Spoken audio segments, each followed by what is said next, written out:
It's the government of Ghana under John Dramani Mahama introducing the George Orwell period of Big Brother. That's a claim that is being made by the minority, that they are going to be monitoring your every conversation on your phone, akin to what used to happen in the 1984 novel, where there are cameras wherever you are following everything you say.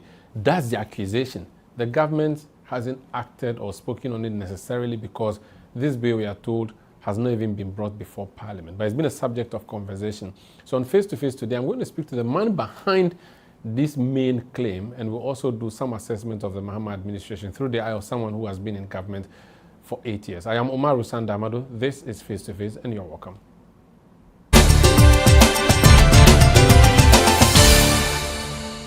My guest on Face to Face, former Minister for Information, former Minister for Works and Housing, Member of Parliament of Wasi and Yerebi, and a member of so many committees. Honorable Kojo Oppong Nkrumah. Just one committee. Only one. Communications committee. Exaggerate things. Oh, but you deserve to be on finance. No. Just one committee. And it's because minority people are not plenty, so they cannot put you on committees. How are you? Have you recovered from that blow they gave you on December 7th? No, I think it will take a while for the party to reorganize itself after 8 years in governance, after our defeat of 2024, and also looking into the future and the things that need to be dealt with. I'm happy that we've started the process very well. We've amended our constitution to put in place some very critical pillars that we think are important for the future. We're going through a process of electing a flag bearer. We will then use our amended constitution to reorganize the structures of the party. And in Parliament as well, we are beefing up our lines so that we can do a good job in service of the Republic. It will take a while, but we are hopeful that we'll get it right over time. I'll talk about Parliament, but the party itself, the approach you have used is to go choose a flag bearer before going to the other executives. The idea is you don't want to see cracks deepen, if there are even cracks at all. There are people who say the fact that you're going to Congress early doesn't mean your problems are solved, and that after the Congress, whoever emerges victorious would face a lot of challenges.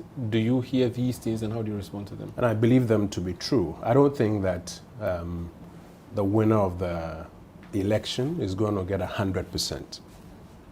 Hopefully that person will get a majority that crosses the 50% line. But that will also mean that a lot of work needs to be done in rebuilding and collaborating to unite our forces and serve well as the main or the major opposition party. So whoever wins has a very big task ahead of him. How do you deal with that? So there's a meeting that the former president had with the aspirants, a breakfast meeting. These, of course, will be some of the things that can be done, but behind the scenes, I mean, people were circulating on social media, the photographs even suggesting that some people had squeezed their face or frowned. Should these things be interpreted in that way? You will see spoilers throwing in things here and there. But I think there's a very strong effort behind the scenes also to speak to the various camps to tone down the unnecessary heat and attacks and allegations at each other, and to focus more on what you can do to help rebuild the party, what you can do to help better serve the next time the MPP has an opportunity to serve in government. And if we focus a lot more on that and a lot less on attacking each other, it should be easier by the time we are done with 31st of January. We have seen communication from the minority side, a number of MPs from the minority side saying that they support one candidate, Dr. Mahmoud Bawumia. Should Parliament, and I mean the caucus of the MPP, play a passive role in your internal contest, or you should be active in the way we are seeing it? I think we should be active. We are at the crossroads where there's a battle for the soul of the party. We have views. We are currently, the last line standing when the fortress, was decimated. Our views should be clearly expressed. Our views should matter, and we have a responsibility to help, prefer those views in guidance of the broader party so that the right decision is made. And I believe that it's in that spirit that a number of members have expressed their views on where they think this pendulum should swing. But because you are the last line of defense for your party now, if you take sides and things don't go your way, can you really be heard again? Can you be trusted? I think it is only persons who believe that contests are do and die affairs and that opinions are verdicts that cannot be questioned, who are of the view that if you express a certain opinion today and it doesn't go your way, speak not ever again. I don't think so. The majority of us have expressed an opinion and are working in pursuance of that opinion. And I am very sure that at the end of the day, our opinion will coincide with the opinion of the about 280,000 delegates of the party across the country. For those who don't share our opinion, I don't think that they should be excluded from participating in the exercise moving forward. I think that we should be able to welcome them with open arms that you had a different opinion, this is over, we are together. In fact, even the last time when it was done, we saw, may I say, some semblance of, or some efforts to come together. That's how we should move on. We finished the 2024 election, we lost, the NDC won. It shouldn't be a case where it is said that then we lose all right and room to speak or offer views or participate in the democracy. No. You have different opinions, but when the election is done, it's done. We move on. Your contest, I can reduce it to continuity and change. You are on the train that says, let's continue with the candidate that we fielded. And the question is, why should you field someone who led you to battle and lost? For NPP people who are supporting one of the other four, saying that they do not believe that he's the best person, Dr. Bawumia, to lead you, how do you convince them? Because we traveled across this country. The Ghana Institute of Management and Public Administration, GIMPA, and the Conrad Adenauer Stiftung Foundation traveled across the country and indulged in empirical work to understand why we lost. Nowhere was it said that we lost because of our flag bearer, the one who bears the flag. We lost because as a party that had been in government for 8 years, there were a number of issues that people were unhappy with. In fact, if you read the Conrad Adenauer report, over 40%, over 43 or 45% of the respondents, I think about 16,000 of them, say that the economic challenges of the day were not resolved to their satisfaction. You will find and they bring that to the doorstep of the person who was supposed to be the chairperson of the economic committee. They don't. That is a post-facto rationalization by those who want to kick him off the stage. But if you read the report, they don't do that. They talk, for example, about the posture and the attitude of people in government. They talk, for example, about the functioning of the party across its value chain and a few other issues. Even things including LGBT, etc., have various weights given to them. So we have a very clear empirical understanding of why we lost. And that is what informs the exercise to reorganize as a party in general, to rebuild our structures. So it's a vehicle, not a driver. It is the entire enterprise that, we have had feedback on. And it is this feedback that we need to work on as we reorganize. So it's not about trying to hang it all on one person for some person's interest because they think it will be a convenient way to get him off the stage so that they have an opportunity. What about the other view that the driver is tainted so heavily that you need a lot of dilution with positive liquid to be able to make him look good? I mean, I heard similar arguments after the current president, John Dramani Mahama, lost the 2016 election, that nobody had lost an election by this margin. The performance had been so poor. The driver was so tainted that you needed fresh blood, new faces. The NDC as a party saw wisdom in what the MPP had done from 1996 to 2000. Remember when Albert Edubuahin lost in 1992, there was this view that, change him. And the party actually acquiesced and changed him to John Agyekum Kufuor. All the claims that were made by John Agyekum Kufuor and his group that change him, we are better, we can win, failed flat out. In fact, he got as low as 39% in that 1996 election. By the time we were going to the 2000 election, when the other side came back and said, get rid of Kufuor, the party had found wisdom in saying that there's value in consistency. Kept the same man who had lost, by 39, and he won that election. And today is one of the most successful presidents of the Fourth Republic, with several social intervention programs that today lots of people are benefiting from. The NDC saw value in it, did the same with Mills. They did the same with Mahama. We kept that value. We did the same with Adodankwa Akufo-Addo. And so we are clear in our minds that some of these arguments you will hear, and if you are not a good student of history, you may be persuaded by them. But history teaches us that there's value in consistency, and that when we go on with this rebuilding of our party and correcting the structures that really gave us challenges and the processes that gave us challenges, and keep our candidate who's been already very well marketed, has a lot of brilliant ideas, many of which are even bearing fruit today, we will be in a very good position to contest the 2028 election. And by the grace of God, if we have an opportunity, deliver well, and even in the areas where we fell short the last time, do better.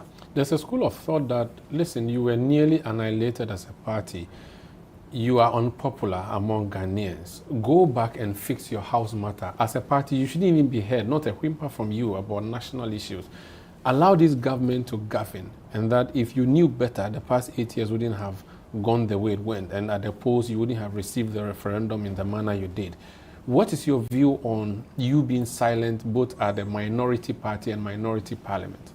Even in a general who has gone to battle and has lost, there's a lot of wisdom to share with the next generation of generals. I say very often on the floor of parliament that when we were in government, we got some things right, we got some things wrong. We have a responsibility to share with the current administration what we got right. We have a responsibility to share with the current administration what we got wrong, so that they may not have to repeat those same mistakes. It's an unfortunate view that some may say because you've lost an election, you've lost legitimacy to participate in the democratic exercise. The NDC, when they lost the election in 2016, were not silenced. They spoke, they shared their views, they advocated alternative propositions. By 2024, the people of Ghana thought that they should be given an opportunity. We have a responsibility to speak, to share alternative propositions, to share where we've succeeded, to share lessons. And my hope and expectation is that as much as possible, this government will listen and put those lessons to good use, so that the state does not need to repeat that learning curve. But you'd be seen as being disruptive unnecessarily, For especially example, when you only have a voice, but you don't have the votes, because you could shout all you want in parliament. Democracy is not about shouting and voting every time. It's about weighty ideas that make sense. So we may be 87, but if we put on the table ideas that make sense, I expect that the majority side will even embrace those ideas. In fact, the majority leader has been on record, on his feet, commending several things we've put on the table. When we're doing the gold board bill, which is now an act, to turn around the PMMC into the gold board, go and check the Hansard. The majority leader on his feet, extensively commending the minority side for the various improvements that we suggested in the bill, which helped it to become law. We still think that there are gaps in it and it needs to be improved further, but at least the ones they accepted went very far. So it's not about shouting or voting every time. Democracy also includes a lot of compromise and consensus building. So we have an obligation to put these ideas on the table, where we succeeded, where we failed, how we think things can be done moving forward. The majority has an obligation not just to say that you are only 87, so we're not listening to you,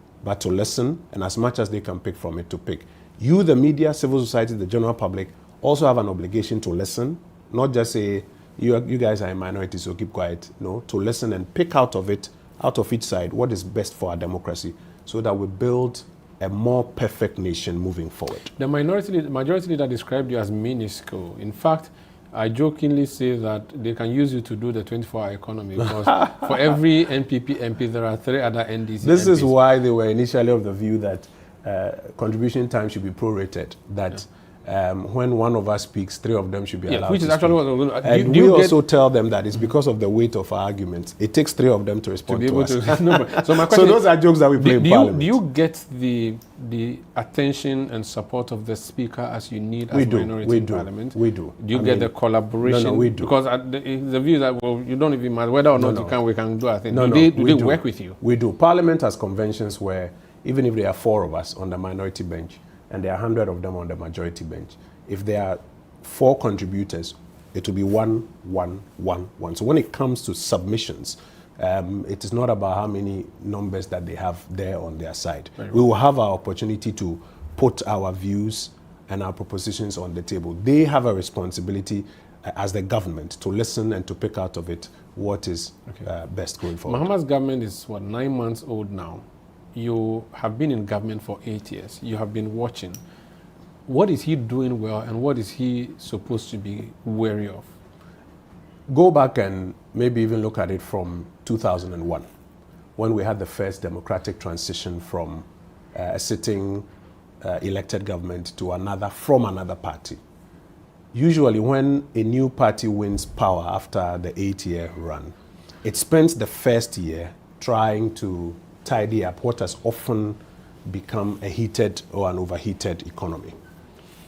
If you look at the 2001 performance of John Agyekum Kufuor's government, particularly on the economy, if you look at the 2009 performance of the Mills government, particularly on the economy, if you look at the 2017 performance of the Akufo-Addo government, again, particularly on the economy, you would realize that what the Mahama administration is doing today in its first term is on all fours with what the new government does when you come to power. Jerry Rawlings left inflation somewhere around 40-something%, interest rates very high up, currency was depreciating, high cost of living. So what Yaw Osafo Maafo had to do to consolidate, to try and ensure that the depreciation was arrested, to slow down the heat in the economy, try and bring some more stability, and then in the tail part of the first year, moving into the second year onwards, begin to now build more growth programs and social interventions. Same thing with Kwabena Dufour when he became finance minister under JEA Mills. The first term of President Mahama was not the same because he was taking over from his former boss, though he was complaining about difficulties that he had inherited. He was even taking over from his boss. So I won't add that to this equation. But again, you see the first term of President Akufo-Addo take away about 14 to 17 taxes, try and improve. There was excitement in Accra. Boso Okai was, everybody was happy. agog. That was when we said that we had even arrested the CD. The issue that you always reference as government was the Ukraine war, COVID. People think that you have overflogged that horse. So what people think is one thing, but what are the facts? I think that sometimes in this country we like this expression is, oh, let's reduce it to the average man on the street.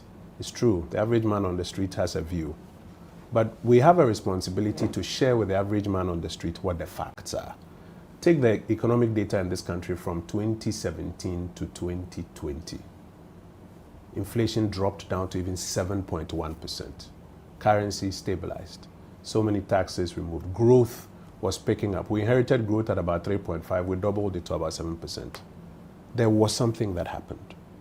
Those two things that happened derailed the program on which we were on. We tried our best in the second term to get back on track. It didn't get back to where many people will be comfortable with. But it wasn't out of malice or wickedness. It was because there was a major turbulence which affected the economic program that we're running. It was out of Yentiobia. I don't think so. You were advised which you didn't listen to. Be that as it may, the people of Ghana made a decision. It's a decision we all respect. And I'm saying in answer to your substantive question that therefore what this administration is doing at the beginning of their term in their first year is to do exactly what we did in 2017, do exactly what Kwabena Dufour did in 2009, do exactly what Yaw Osafo Maafo did in 2001, which is to bring back stability. And then on the back of that stability, they will start their efforts to really try and deliver. This administration has a peculiar advantage in that the president has no elections. And I have made a point that perhaps this would be the best opportunity to fix the country. And I'm asking you, based on your knowledge of the economy and on governance, everything that has been done so far, you've seen the budget, you've seen the statements from the president and everything, even just yesterday the cabinet secretary made some statement. Do you get the sense that there's a purpose, there's some hope?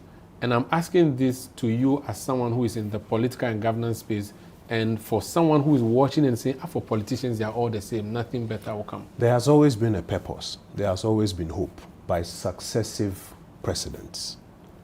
when the rubber meets the road and then you try to respond, the toolkit in your arsenal determines how well you can respond. And if you are not able to respond to the satisfaction of the people, that is when sometimes some of the challenges come up. As I have said to you, it will be our hope that those challenges that come up and also the demands of the political economy going forward can be better managed. But for now, what I observe is that this is what a government does in its first year. Now, it's true the president will not be going for an election, but his party will be going for an election. There's always a conflict between parties and presidents, where parties are making demands of the president. We brought you to power, and we think that these things should be done in this particular way. And the president may say, I think this way may be better or that way. You would have seen it between Harry Deseku and John Ajekum Kufuor. You would have seen it, during the Fonka games in the NDC. We saw a bit of it in the Akufo-Addo era when you even find the General Secretary openly calling for cabinet reshuffles, etc. There's always a battle between the party and the government. How the two manage that battle is what will also translate into the kind of interventions that the government puts out. So I think it's early days here. 10 months, this is how everybody starts. Let's see how it goes. When we come back, I'll ask the minister about the performance of the CD, whether it is the magic wand of Ato Forsen or it is the magic wand of maybe Ken Ofori-Atta and Amin, because the MPP side would argue that they left a lot of positives that have now started bearing fruit. I asked him to practically explain that to me. And then we talk about this draft bill that is not even a draft bill in Parliament and yet is generating lots of headlines. Please stay with us.